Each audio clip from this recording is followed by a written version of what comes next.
All right, good evening and welcome everyone to the School of Architecture, Art and Historic Preservation's lecture series event for this evening. My name is Elaine Stiles and I'm Assistant Professor of Historic Preservation at Roger Williams. And it's my pleasure this evening to introduce our speaker, Zena Howard. I'll give you a little bit of information about her background before she starts her talk here.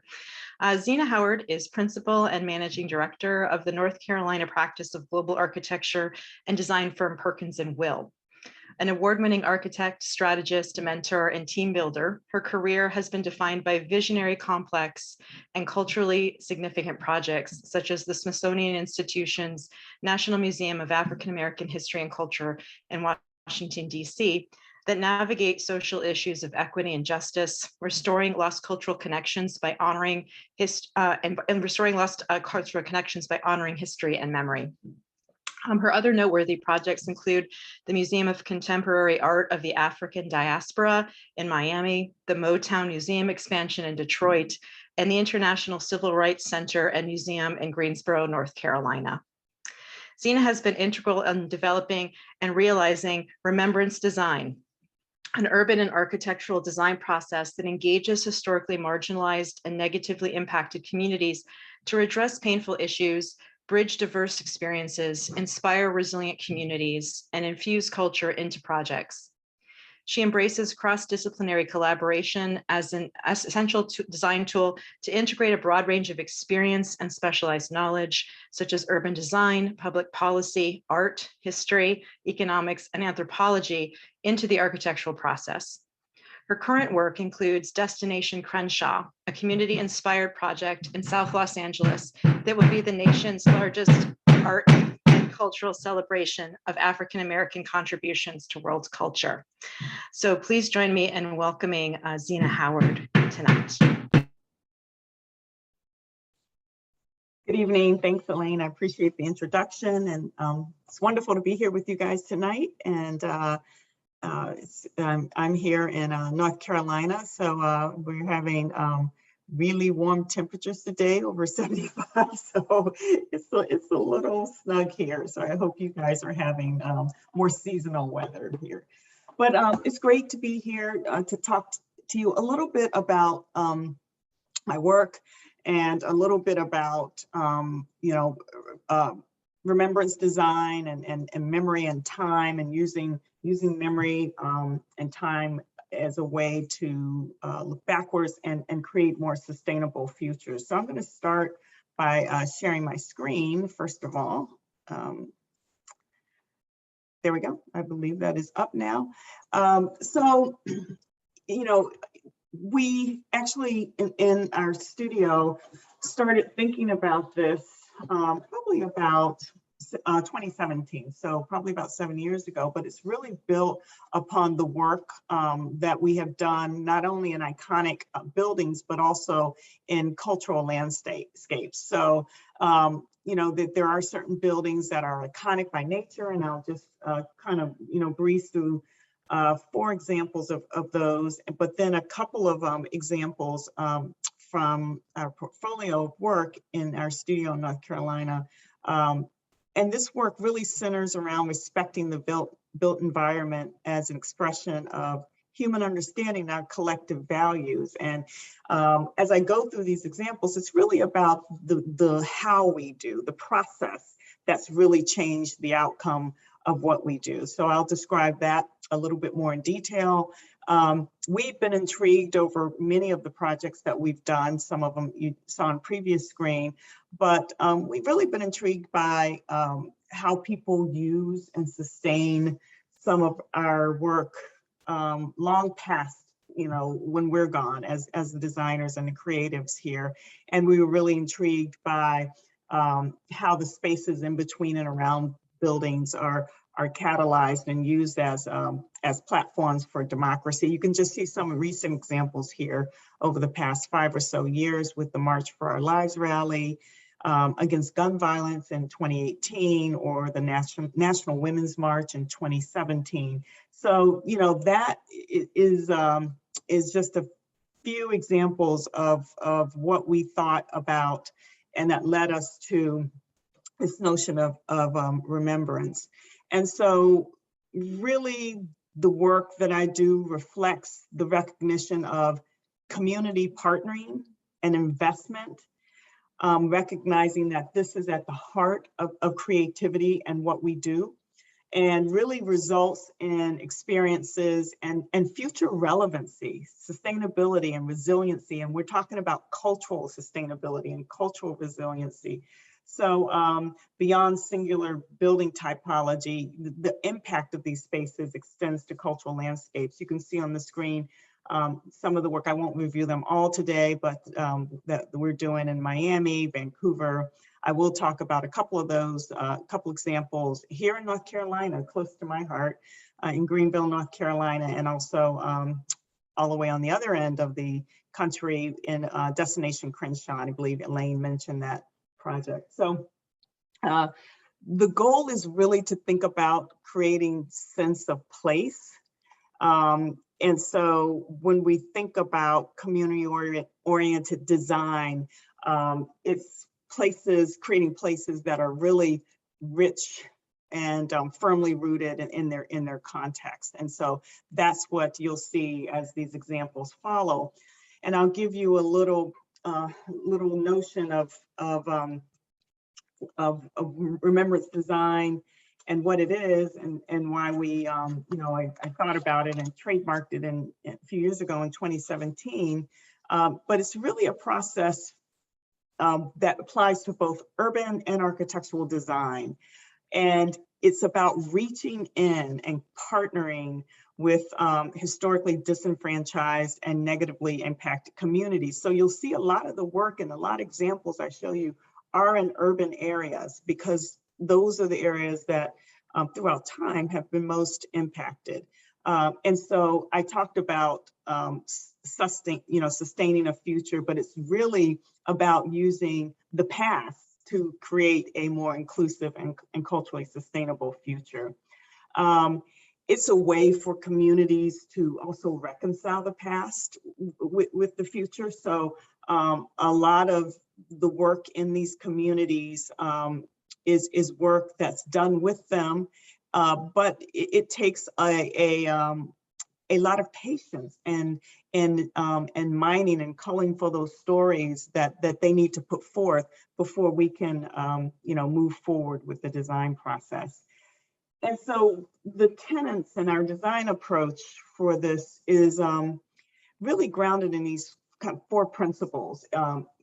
Things that historically as architects we may have done to some extent, surely, but maybe not to the extent that we have pushed the boundaries. So it's about expanding collaborations and partnerships. So you'll see that we've, in a lot of cases, we've had to, gratefully just align with people that usually are on the fringes of the design process, or may not be the usual suspects. Leveraging great urban cultural assets. All communities they're already there. This is not about place making. This is about place sharing and keeping and expressing. So learning about those assets are important. Leading with culture for inclusivity in rapidly changing areas. So we know that defining the culture, the dominant culture that is there in ways that's marked in the landscape in our built environment is important. And finally, recognizing all projects as opportunities to mend physical and social rifts. In our practice, we don't just do cultural work, we do a lot of that, like what's known as the typical building typologies, museums, libraries, cultural centers, performing arts centers, and the like. But we see culture in everything, and the opportunity to imbue that in some of our other work, our healthcare work, or our higher ed, or our science and technology as well. So I'm going to go through, sort of 4 building examples and really take you through over really 10 years. So from 2010 or so up to 2020, and then what we're looking at past that, and also a couple of cultural landscape examples. And it's interesting to see built and unbuilt, because you can see how we were thinking about the work and how it's progressing. So I'll start with the Harvey Gantz Center for African American Culture. It's in Charlotte, North Carolina, which is about 2.5 hours from where I am in Durham. And really, this is a site that is at the center of the cultural district in Charlotte. You can see it's kind of at the heart of the NASCAR museum's not too far away. The Beckler is right across the street. And so we were looking at the sliver site that you see here that's marked AACC site. And what was intriguing about that is that it was a remnant site that the city gave to the community, to this center. And it's oddly proportioned. It's hardly 60 feet wide and 400 feet long. So, and it really was on, you can see on the right side of the screen, it was a site that served as the access ramp to the then Wachovia tower that was being built. And so in thinking about, this and engaging with the community on this site and how they wanted to express and think about, how they would express themselves, we really knew that that there was a nearby area called Brooklyn Village, and this community was a community that was erased, displaced back in the 60s, late 60s, early 70s, through the typical policies that were used to do such things, such as urban renewal, redlining, and the like. So this was one of the most affluent communities in that neighborhood. And as a result, they had their own businesses. So, African Americans owned everything from banks to dry cleaners and the like. But on the image on the right side is a school. And that was a school in this neighborhood called, that had this edifice on the Brooklyn Village High School, that had this edifice on the exterior that was called Jacob's Ladder.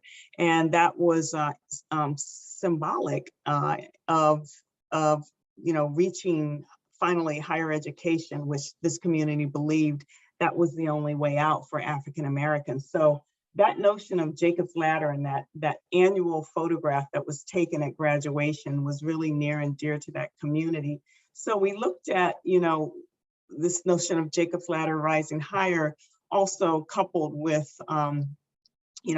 weaving patterns and quilting patterns that were important to that community, and also important to African American history in terms of, being a significant part, as this area was in many areas of the South, of the Underground Railroad. So we imagine the building as this large expression of Jacob's Ladder lifting up above, this sort of access tunnel that went below it that you see there on the left, underneath the building, and really thought about carrying this notion of weaving Jacob's Ladder, melding it together, and this expression or recognition or really honoring that lost community of Brooklyn Village that was nearby. And at the time, shortly after we built it, this was the photograph from the highway that actually tore that community apart, or was the reason why that community was displaced and disbanded, was to make room for that highway. So we like the fact that the building really nestles in there and was seen from the highway at that time. Moving on to the National Center for Civil and Human Rights, that's in Atlanta, Georgia, right there on the Coca-Cola Center Plaza, near the aquarium. So there was a mass of cultural buildings and assets already there. So, we moving on to 2014 was when this center opened. And actually right now we are designing the expansion to the center that is perched to open in 2023. So we looked at, how you can begin to tell a really broad story about civil and human rights, worldwide. We looked at and we can understand how people mobilize for positive change. And there's some examples that you see there from the Arab Spring in 2010 to much earlier civil rights marches in the US. And just looking at how people generally come together and connect to each other and create what we call spaces for action. And so this was this notion of this center embracing people like people embrace themselves when they come together to march or to protest for civil rights, was really intriguing to us. Also, this notion of the diversity of people in shapes and color, in hues and tonality, and in so many different ways. We thought the building should express that diversity and speak to that diversity of people and voices. So in the end, what you see are these two walls that are canted and come together to embrace the space for action, the actual intent and deliberacy of which people fought and still do for civil and human rights. And it was also important to make that connection back to the city, really the city, the downtown urban core. And you see that on the lower right-hand side. This example is, the third building example is the National Museum of African American History and Culture. And this one opened a couple years later than the Center for Civil and Human Rights in 2016. And so it is an iconic structure, and it really is symbolic of our common ideals and shared values. And really, the notion of the building was that it would embody a quality of permanence. It should resonate, it should inspire. What was unique about this collaboration here is that this was a collaboration of 4 design firms, which was new for us and new for our other 3 partners as well. But, it wasn't just the notion of collaborating with internally within the design team. There were major stakeholders on this project, given its location, which is sort of right in the shadow of the Washington Monument, but also at the end of this more formal expression of the mall as you move from west to east. And then, at this juncture of the kind of more bucolic rolling landscapes of the Washington Monument grounds and the White House ellipse to the north. So it was really a pivotal site for so many, and certainly for us. This was a little different process here, because this is a project that has to speak to many, right? A whole identity of people, but it still needs to be, as Lonnie Bunch, the founding director, always said, the American story, the African American story is told through the American lens. So it's still America's story, but told from that perspective. And so how do you engage? How do you begin to grapple with such a large story? So we were really inspired by the notions, the values that really connect us all, just as basic humans, regardless of race, culture, nationality, etc. So, this particular project, we had a charrette, and literally the charrette of the design team we had was a couple days after President Barack Obama was first elected president of the United States. So everybody kind of bought images, during this design charrette and put them up on the wall. And even the lower one that you see there on the left, that was literally taken, a couple days before our charrette, when everyone was celebrating that monumental election of President Obama. So the notions of celebration and the gestures that people do when they celebrate, the notion of modulating natural light, and you see images of light being important to as a basic human value. Southern American agrarian concepts and sensibilities, this notion of the porch, that was really a space used quite a lot in the South by Southern African Americans.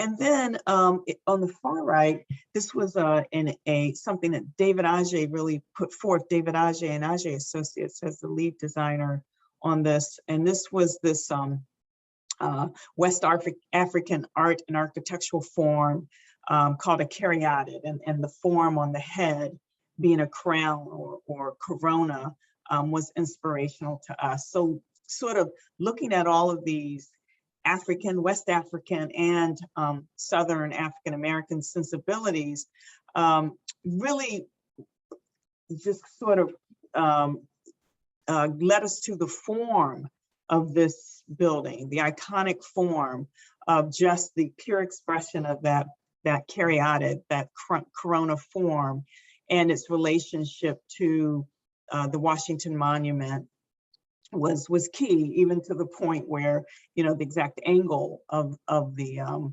corona form is the exact angle of the capstone of the Washington Monument. So really respecting the place of being on the Washington Monument grounds, and the sensibilities and really requirements of the stakeholders, such as the National Park Service, the U.S. Commission of Fine Arts, the National Capital Planning Commission, the State Home, all people, so many voices, but still staying true to that iconic form, which is really unlike any of the other forms that align each side of the monument grounds.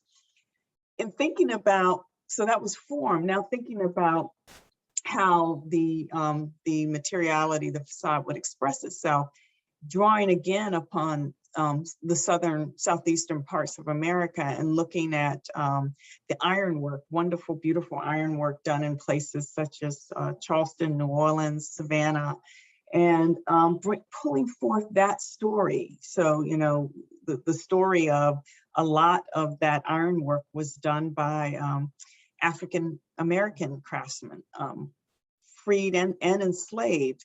So pulling that story, sort of interpolating that or abstracting that into a modern day form, and then letting the whole building kind of celebrate that, while still being true to those notions of modulating light and form. So that was, again, a process that resulted in this sort of filigree, like the light, lacy building. But it was really, if you think about it in the end, it was really merging African American and African sensibilities, and with all the requirements of the major stakeholders, while still staying true to telling the African American story and making that be expressed in the design.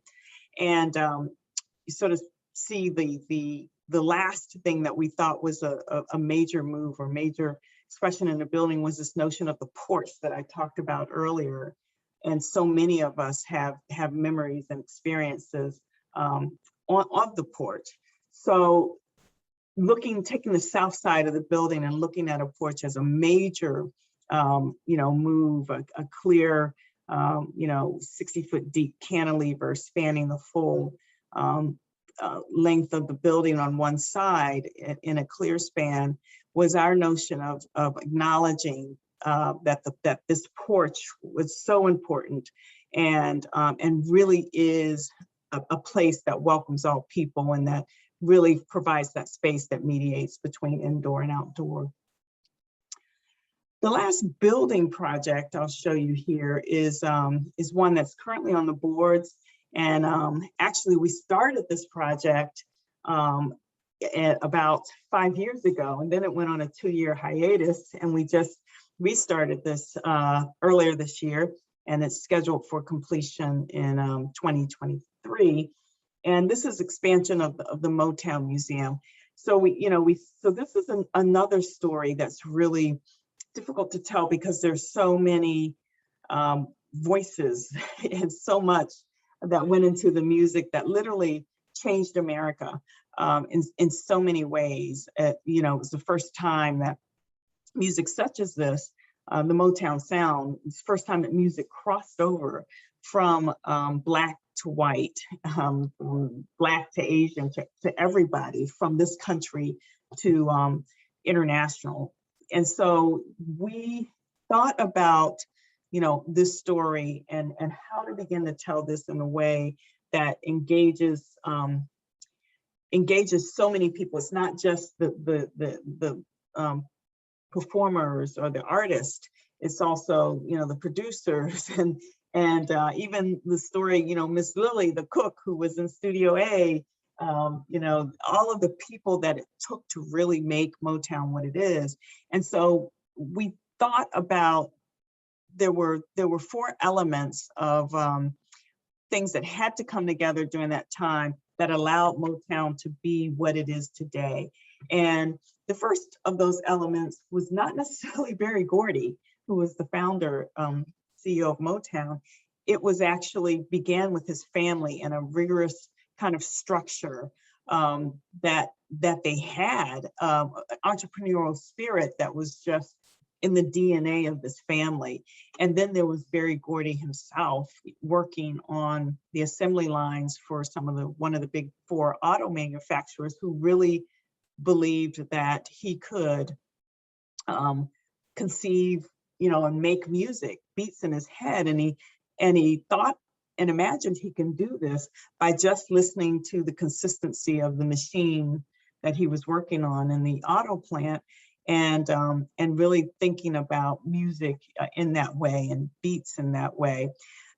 The second element, or the third element, was the city of Detroit. The city was that Detroit was part of the second great migration of African Americans from the South to the North to sort of escape the harsh realities of the South at the time. So it was really a city of opportunity. So that's something else that resonated and has to be brought forth. And finally, the fourth element that made Motown what it is actually the house, Hitsville, USA.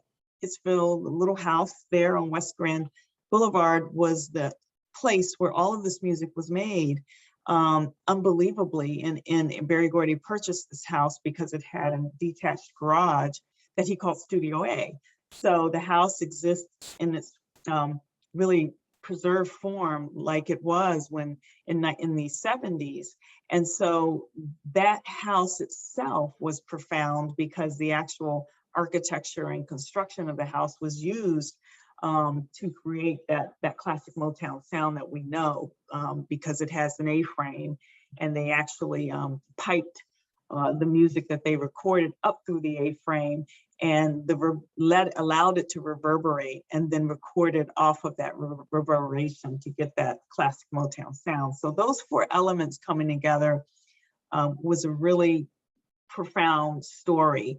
So when we thought about how to express and tell this story, we thought long and hard about a song that in its day was a game changer, and that was Marvin Gaye's "What's Going On," which was a protest song. We know it was a departure from Motown and much of the music that was trending that way to begin to protest some of the ills of that current day society.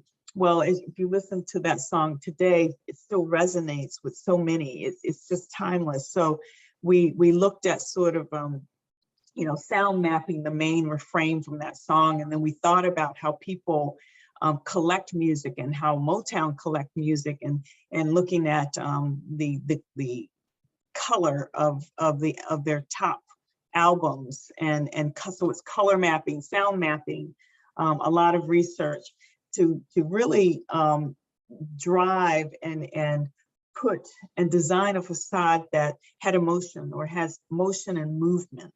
And that was really, really important. So it wasn't just about the label, it was about the beat and the pulse and the spirit of the music and the people behind it. And so our notion of pulling forth that sort of dynamic facade, but letting it stand as a backdrop to the iconic Hitsville, USA, and the other houses that Berry Gordy later purchased to form this Motown campus was really what inspired us and very inspirational to us. So that's sort of 4 examples of buildings that begin to show how you mine and dig deep for these stories and try to express or resonate or them so people can really see themselves or stories in the building or the architecture. But there's also a lot of work that we're doing in cultural landscapes. And this was kind of a vision I had back in 2017 that, you know, doing so much work in museums and cultural centers and the like, and even libraries. You know, there's a notion of taking that same sensibility and really looking at how to begin to heal urban wounds. You know, in the landscape, land was important to people back then, and what happened to land and ownership, and what we're experiencing now with notions of you know, statuary, monumentality, you know, democratizing of public space. All of this means a lot. So I'm going to show you, we're working on several projects right now. I'll show you one that's built and one that's we're working on out in Los Angeles, but you'll see the range. I'm going to show you the smallest one, which is just a little over an acre, to a larger one, which is closer to 1.3 miles in an urban setting. But this one is in Greenville, North Carolina. I mentioned earlier, that's very close to where I am, under 2 hours from where we are. And it's a little 1 acre site, but it represents memory and it represents the future. So we were brought in to this particular project after when the city decided to take the land along the river there and really make an amazing public asset, really turn that into an urban park, a river park. Wonderful for the city of Greenville. But when they sort of got to this corner site, that 1 acre site that you see circled there in the yellow color, there was a lot of consternation, a lot of discussion, a lot of emotion. The city was kind of stopped dead in its tracks because it became clear that there was a healing process and a scar that had not been properly acknowledged. And so, you know, sort of reckoning was here and needed to be done, and reconciliation. So what you see on the screen is you know, the upper right was images, and in the middle of what this community looked like before it was destroyed in 1968. It was a wonderful, thriving African-American community, similar to the one that I showed you in Charlotte. And this community really believed in 2 things. They believed strongly in education. So everyone that lived there in that community was just from day one taught to go on to higher education. But they all went to this church, this historic church, and they saw, you know, sort of the rite of passage of growing up, going to this church, and then people leaving and really becoming, you know, stalwarts in their communities and beyond. So the church was, the city just wiped out the neighborhood under the guise of urban renewal, but left the land there, and there was nothing put back. It was just sort of destroyed, and the community was displaced and dispersed. And the community fought to save the church, the Sycamore Hill Baptist Church, but over time, the church was fell to what was presumably arson, so it was lost. So you can imagine now, fast forward coming forth in 2019, when we're looking at designing a new asset, the people are still there. The memory, the people that were displaced from there still had these memories and said, no, you have to look at that little site at the end of this park that you're designing and do something more. We cannot continue to be dismissed and forgotten. So we, in deep, sort of engagement and partnership, co-design with this community, there were themes that emerged, and really some of the things that resonated were the pride that everyone had in this community. There was so much pride. They were just proud of their children and what they were able to achieve. The spirituality, the music, people talked about, white and Black, or people that didn't even go to that community talked about the music that sort of emanated.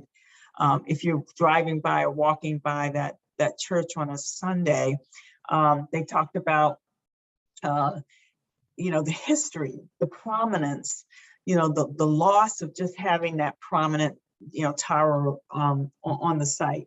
So we started off by looking at how can we look at what was there in that approximate location of the church, and look at key things that resonated with them. There were 22 founding members of the church, a lot of them female, most of them actually, and looking at the main elements of that church, and where the important stained glass windows were, and looking at and finding just the 22 elements that were most important, and really looking at the things that they talked about, not necessarily trying to replicate anything, but trying to bring back feelings of rejoicing, of reflection, of entry, of gathering, this notion of prominence. And so our interpretive way of interpreting the design was really looking at using 22 strong elements to tell the story front and create these gathering places, these interpretive walls. And they also used to have baptism down at the river to the north, and looking at a way to think about how they used to walk that path towards the river. And so, our renderings began to capture this notion of sanctuary and celebration or gathering, with just notions of how that felt without trying to deliberately recreate a sanctuary, but also putting in the interpretive panels that tell the story of the community members' individual stories of their lives, and also using glass that will bring back that memory of stained glass that they talked about. But the patterning of the glass is really the pattern of the land plots that of the homes and the plots that were lost. So we've kind of brought all that back, thinking about that in renderings. And then this is some of the scouting shots for the final built work. And you can see putting that tower back on the end. The sycamore trees were so important. So preserving views and honoring views to that sycamore tree, but allowing people to experience the story, and allowing sort of daylight to flow through there, and bring back the feelings of what they lost. So the last project that I'll kind of review with you is Destination Crenshaw, and this is like it's a really big project. And, if I were to review it in detail, it would take the whole hour. But if you can think about what this is, because when we were approached about this project, we had to ask the client several times, what is this? And this gets back to this kind of unusual kind of pairing, because our clients are basically politicians. And so that was a new one. And what they were proposing, which at the time was sort of this, what was termed an outdoor museum, a 1.3 mile outdoor museum, we kind of had to get our heads around it, because it's one person can own, the city can own 1.3 miles, but all the property owners are independent. So how do you design and create something that cohesively represents a community? But this was, we knew that this had to be a few things, that this design had to represent celebration, community place, and deep engagement and partnering with the community, because it's basically a community-inspired public art project, and it uses streetscape design and architecture to highlight the world-class contributions of Black Los Angeles. And also another intent is to help revitalize communities. So this is a community, if you think about west of the Mississippi, this is the largest intact African American community that there is. And so, but this community is under threat from, you know, urban and economic forces. And so the notion was, how can we come in and use a strategic, use an iconic street name to anchor and provide the context for public artwork and streetscape design and architectural design. It was a challenge that we had to grapple with in so many ways. The genesis of this project was that the city decided to, which is a great initiative, you know, infrastructure initiative, to build a metro line from LAX all the way up to the Blue Line, if you're familiar with LA. And that's needed, and it is, you know, a wonderful public interest project because it's a need. But when they got to that sort of 1.3 miles that you see highlighted there that says Crenshaw Linear Museum, you know, instead of coming into an area like that, like they've done in every other area that is as a commercial residential area, they either elevated the rail above grade or they tunneled below and left it so that the neighborhood would not be bifurcated, that it can remain stitched together. But when they got to this 1.3 mile, they literally put it on grade through the community. And so obviously it was unimaginable that in this day and age to think about an African-American community still fighting for, you know, for to be treated fairly as other communities were at this time. So the project, the 1.3 mile, is from 60th to 48th Street on Crenshaw Boulevard in South Los Angeles, at that critical intersection of Crenshaw and Slauson, that's famous intersection in many movies, and also you know, that was where one of the founders of this project, Nipsey Hussle, had a famous marathon store there. So that was where, that orange area where the Metro line is planned to currently stop. And the engagement on this is extensive. It's not just engagement, it's a relationship that just never, can't imagine ever going away. You know, it's literally coming together, eating together, getting people to engage who never thought that they would at this point, getting community members to draw, to feel, to speak, you know, through and contribute their voice through visual listening and storytelling. And so it was out of all of this kind of deep partnering, there were 4 things that emerged that this project needs to do. It needs to celebrate Crenshaw's unique heritage, leverage their existing assets. It has to create a unique experience. That's why the project is called Destination Crenshaw. So this has got to be, to create that unique experience and catalyze growth. Architecture and design can't do it alone. That's why it's a partnership with politicians, with economic policies, with the private business owners, there's so many forces that are working together to make this a place that can sustain culturally and economically. under the significant forces of gentrification and resulting in potential mass displacement. So, you know, we were sitting in studio thinking about all of the components of this project, the art.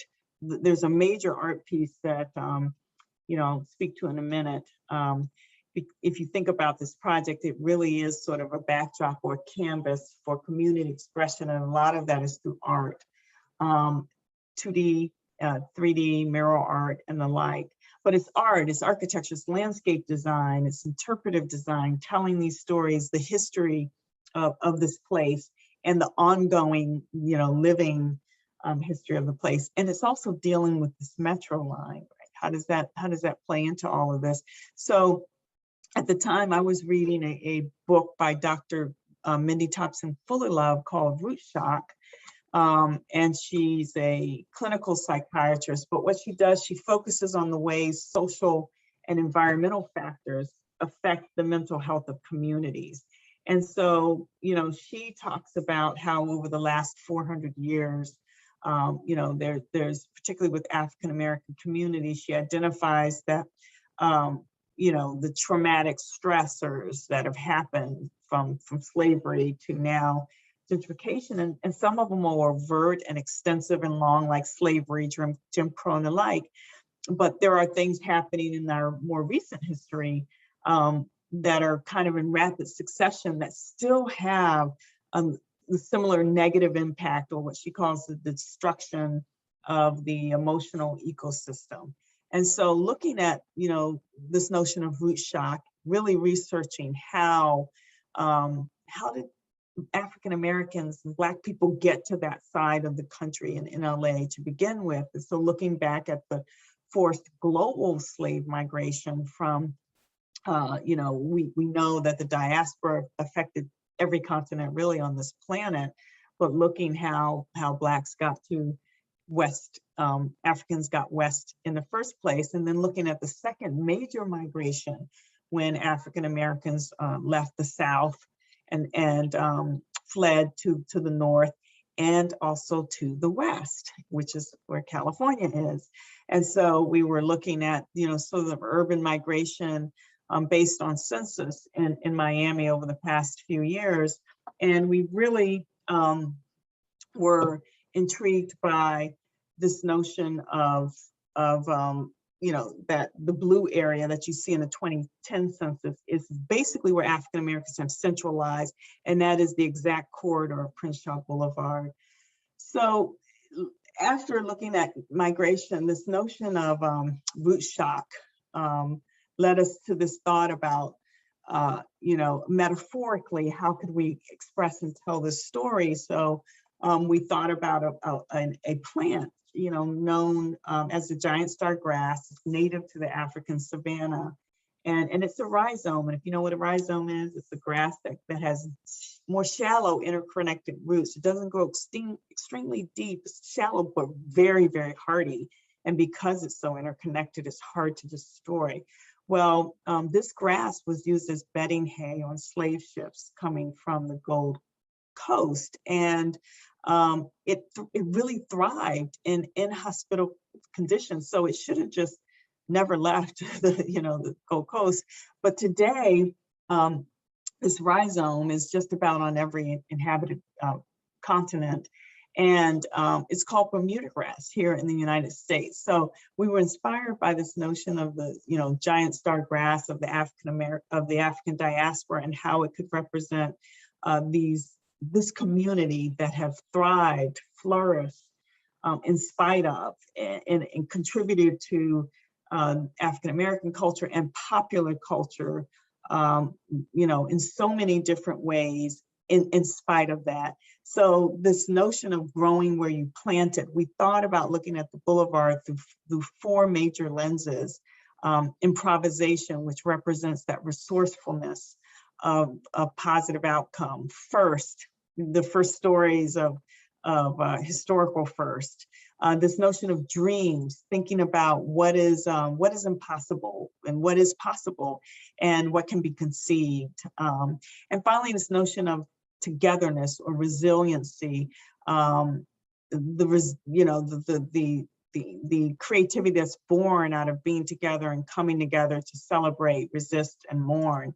And so really the project in a nutshell took the whole boulevard and we designed a connective tissue, looking at shade structures that kind of were inspired by this rhizome concept, looking at murals, plaques, banners, all of these things that come together to help create sense of place, but working with the community, for instance, to working with illustrators, Black illustrators from the community to represent historical figures in a sort of modern Black LA aesthetic, and looking at local illustrators to create a unique Crenshaw graphic using quilting patterns in the tradition of Black Americans, and really thinking about how that infuses and informs branding and graphics, how it informs storytelling and interpretive panels. We're telling stories, anything from Soul Train to Biddy Mason to Black Lives Matter to the epicenters of LA. And this is also a story about environmental equity. We know that when the city moved the Space Shuttle Endeavour to the Science Center in 2012, they wiped out every single tree. And that's not an exaggeration. When I first went there, the first time stood on a boulevard, I never thought I could be in a city, an American urban center where you didn't see one tree. And so this is really about coming in and reforestation of through over 800 trees that we're using to plant down the boulevard. And the public art component is huge. It is some of the top 10 world-renowned public artists.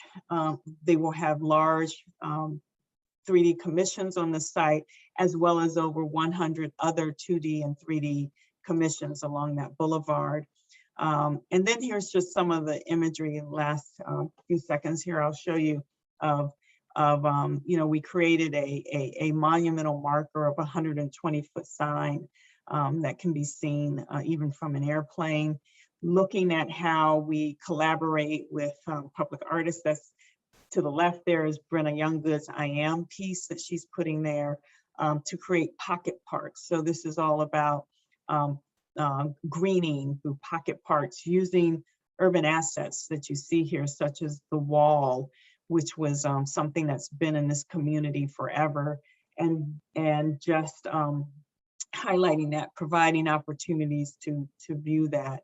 And finally, looking at the terminus of this whole boulevard. This is actually the part that's under construction right now. It's called Sankofa. And this park, on the note of togetherness, was inspired by that image of a community member holding up a Sankofa and saying what it meant to her and her family. And Sankofa is essentially an African symbol that literally means to go back and get what was taken.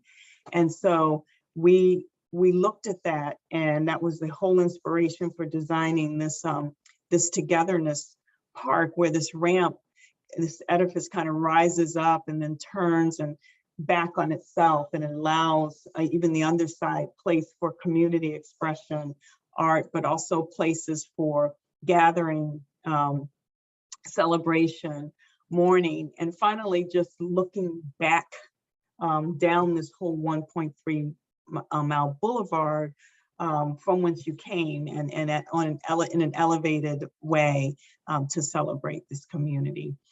So that was, thank you for your time. I know we wanted to leave some time for questions. So I will stop sharing and hope that we can get to that.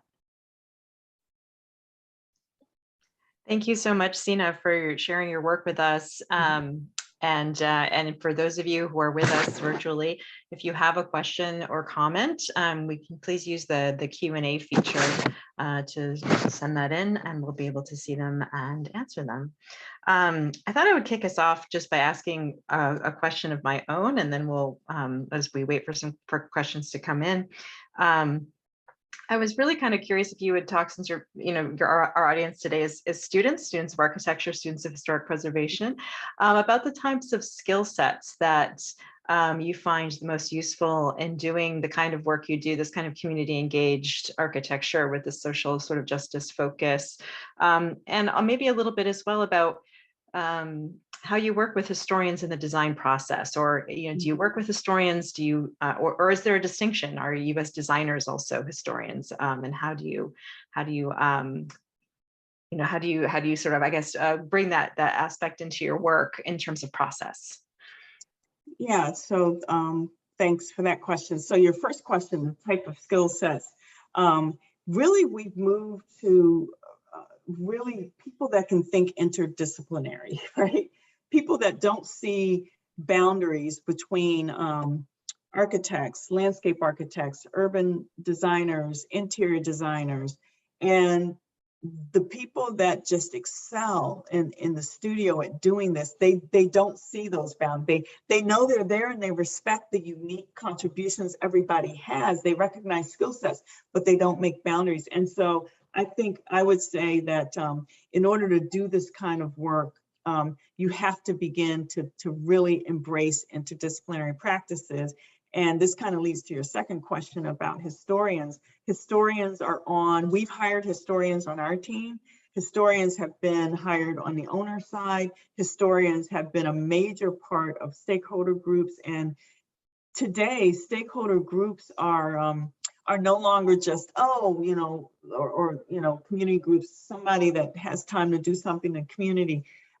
People have in cities and, have gotten smart and understood that you need to compensate and pay people for their time. And really, if you're gonna, engage the community in a way that they need to be engaged, it's much deeper than just kind of standing up and presenting your work, and their time needs to be honored. So historians, these types of social anthropologists, all these people, they can come from the community, and they can come from the owner's side, and they can also be hired through us. Mm-hmm. All right, thank you. Mm-hmm. So we have one question from John Stark Sachs, his question is about the Museum of African American History and Culture. And he says that you've talked about the inspirations on the exterior, but he's curious about how much of that connected to the interior of the building. And here he's referencing the design that starts in the basement in a claustrophobic space that is interpreting enslaved people's experiences during their kidnapping and transport to North America or South America, and that gradually widens as you emerge into the more modern areas of that history. So he asked if you can discuss further how the design of the exhibit space is connected to the overall design of the building and inspirations there as well. Yeah, thank you, Jonathan, for your question. There's a huge connection. So the way to think about that whole, the whole design of the building is that from the visitor experience, it's meant to, as you say, if we curated a visitor experience, obviously it can be experienced in many ways, but optimally you go down and you spiral down, you discover this deep history, and then you emerge up. So the history gallery is below you as you enter on grade, you go down to history, then you merge up to the two major galleries that are in the corona form of community and culture. So because the foundation of everything was understanding that history that we felt a lot of people didn't know, even myself, even my own parents, or it's been, not told, either sometimes, intentionally not told or taught. So understanding that history and then using the form of the corona that I talked about, that corona envelops those two galleries of community and culture.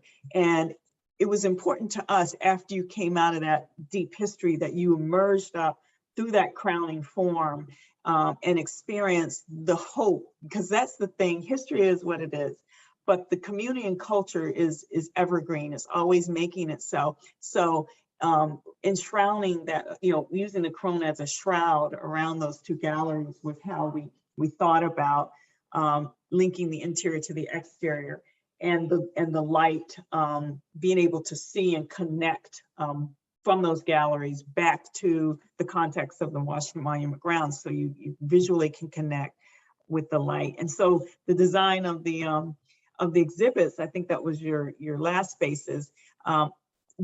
follow that exact same motif with that exact same design approach with the history below. You're right, you're compressed. It's a very deep, dark story. You feel like you're in that, transatlantic slave period. You feel like you're claustrophobic in the belly of a ship, all the way up to the top of the exhibit, where you're in culture, and you're experiencing the celebration, the music, the food culture, the hair culture, everything that is so African American.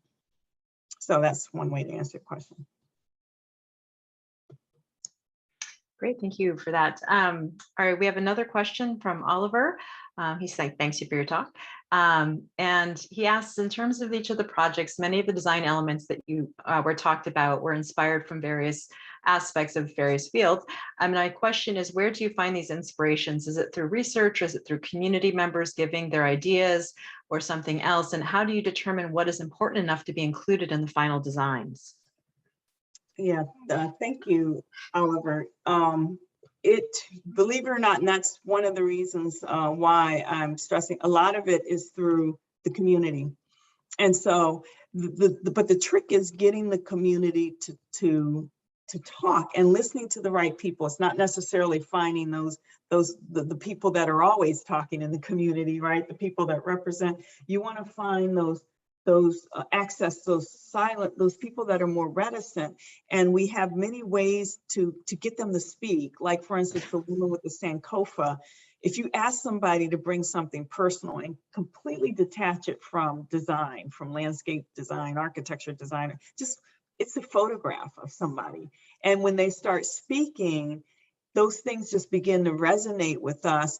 And then you find a connection, you find the values that connect all of these stories. And that's what allows us to begin to build our inspiration for the actual built-in expression from the community. Research is, of course, there. You saw in all of these projects, we had to do deep research. So it is the community stories coupled with the research that expresses that. And it's not, the intent is not that somebody walks up to the National Museum of African American History and Culture and automatically says, "Oh, that's the corona, that's the caryatid," or they walk into the Gantt Center and say, "Oh, that's Brooklyn," that's looking at the old Brooklyn Village. It's that they feel a certain way, and we capture that experience and that emotion. And we believe that starting from those stories allows us to do that and tap into the values that kind of bind that community and ultimately kind of bind us all. So it's a feeling that we're going for, rather than somebody knowing exactly what the designer's intent was.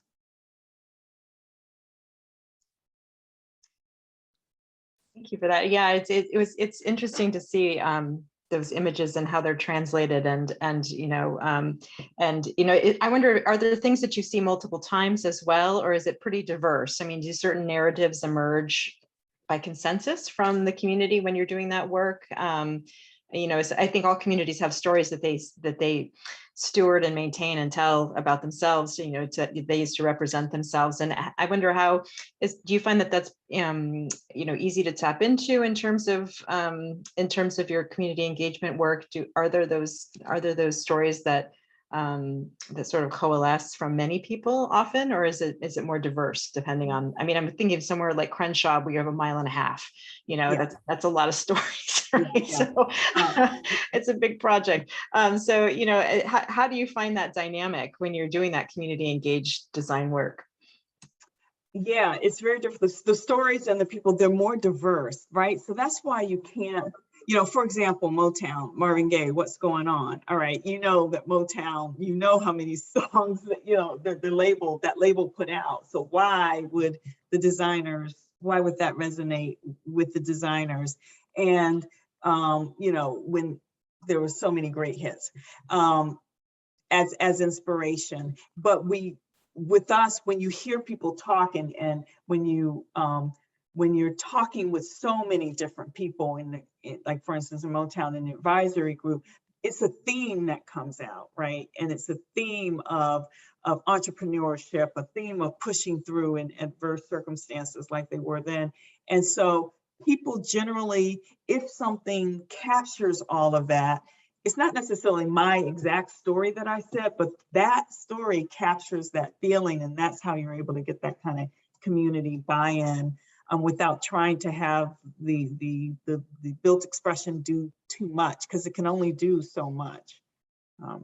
So yeah, I think that answers your question. It does, yeah. You know, it's interesting that in that case, the role of the designer and the historian is very similar, right? We're always having to, you know, tell a story, you know, out of many, many things, right? You can't tell it all the time. Yeah, very. So thanks for that.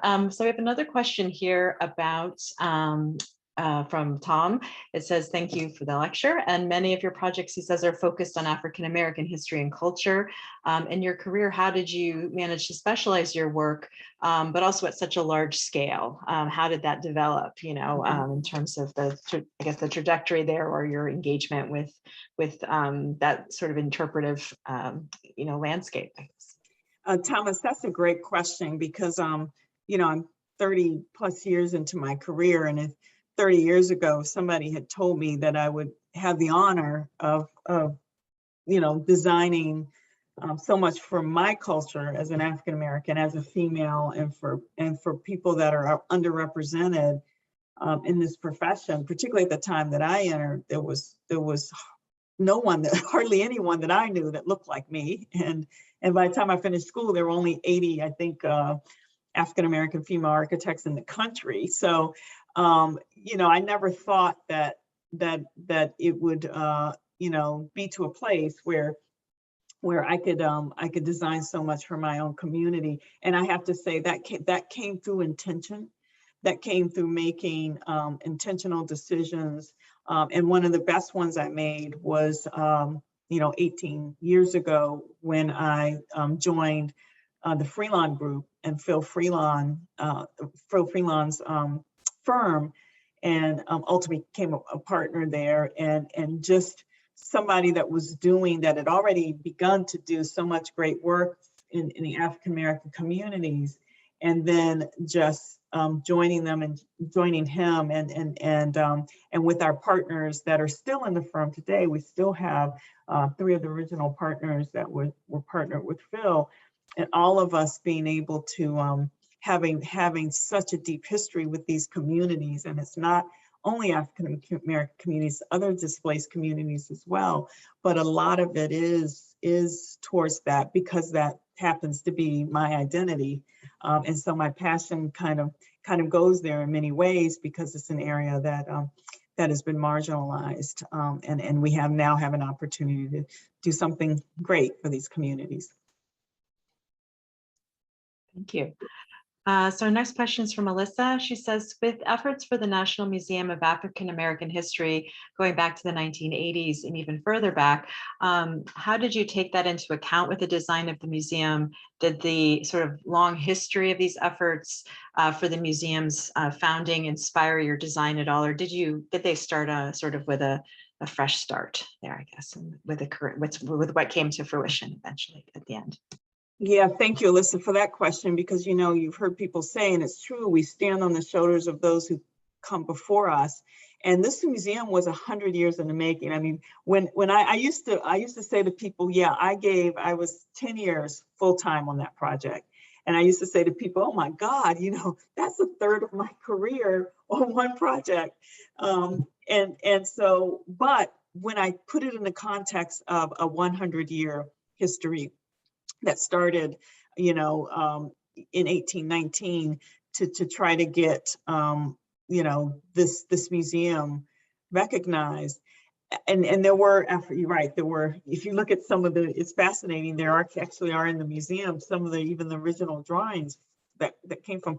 We were inspired by that, but the one thing I think we did, and it was all of us, you know, just working collectively as a design team, was we identified things that we said, even with Smithsonian, would be irreducibles.